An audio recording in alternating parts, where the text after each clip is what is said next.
ndax xam nga ne sëriñ Masamba gànnaar la tàmbuli di sotti xasida yi ci ndigalul ku tedd ki.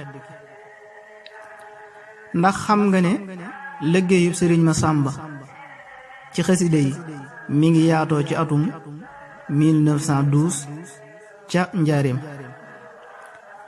ndax xam nga ne sëriñ Masamba ko amoon ak may la ci xasida yi rawatina ci taaral ko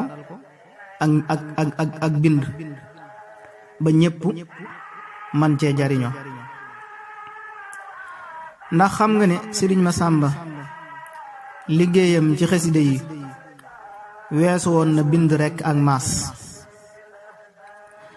ndax xam nga ne sëriñ Masamba lu jëm ci tasaare xasida yi ak séddale gi ak saytu gi yi ci war a génn ak yi war a tasaaroo ak yi waruta tasaaroo loolu lépp sëriñ bi ci loxol sëriñ Masamba Mbàkke la ko tegoon. ndax xam nga ne mbir mu yéeme mas naa am diggante sëriñ bi ak sëriñ Masamba. loola lu mu doonoon, sëriñ bi dafa mas a bind ak xasiida di ci déeyaaleeg borom bi subhaanahu wa taala.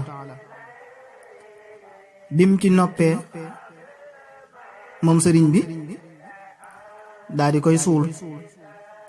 bim ko suulee sëriñ Masamba Mbàkke radiyallahu taala anhu daa di bind xasiida goo xam ne moo gi sëriñ Tuubaa suul kenn xàmmewu ko. loolu itam doonoon mbir mu yéeme.